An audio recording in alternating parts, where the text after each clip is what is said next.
কিছু কিছু গল্পের শেষটা যে এতটা কষ্টের, এই গল্পটা না শুনলে কখনোই বুঝবে না। তো পুরো গল্পটি শুনুন।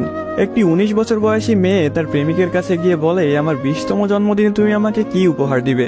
ছেলেটি মুচকি হেসে বলল, এখনো তো অনেক সময় আছে, আর সময় হলে তুমি তোমার জন্মদিনের উপহার পেয়ে যাবে। বেশ কিছুদিন যাওয়ার পর একদিন হঠাৎ করে এই মেয়েটি অজ্ঞান হয়ে যায়। বাসার সবাই বেশ অস্থির হয়ে যায়, কিছুই বুঝে উঠতে পারছিল না কেউ কি হয়েছে মেয়েটার। তারপর সবাই মিলে তাকে হাসপাতালে নিয়ে গেল। হাসপাতালের ডাক্তার অনেক পরীক্ষা নিরীক্ষা করার পর তার পরিবারকে জানালো, সাদিয়ার হার্টে একটা ছিদ্র ধরা পড়েছে।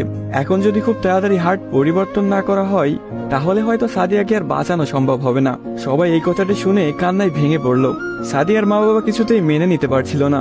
সাদিয়ার প্রেমিক সাকিব তার বিষয়ে ডাক্তারের কাছ থেকে সবকিছু শুনে বলল, এ কিছুতেই হতে দিবে না সে। তারপর সাকিব মেয়েটির রুমে গেল, দেখলো তার ভালোবাসার মানুষটি বিছানায় শুয়ে আছে।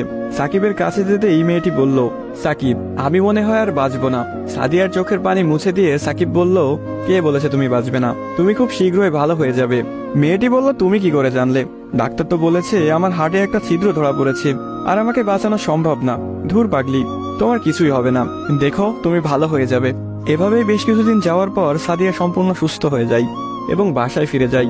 বাড়িতে ফিরে এসে সাকিবকে খুঁজতে থাকে, না পেয়ে সাকিবের বাড়ি চলে যায়। সাকিবের বাড়িতে কেউ নেই। অবশেষে সাকিবের ছোট বোনের দেখা পেল সাদিয়া। কিরে, তোমার ভাই কোথায়? সাকিবের বোন কোনো কথা না বলে হাতের ইশারা করে সাকিবের রুমটা দেখিয়ে বলে উঠল, টেবিলের উপরে আপনার জন্য একটা চিরকুট রাখা আছে। সাদিয়া কথাটি শুনে রুমে গিয়ে চিরকুট হাতে নিয়ে পড়তে শুরু করলো।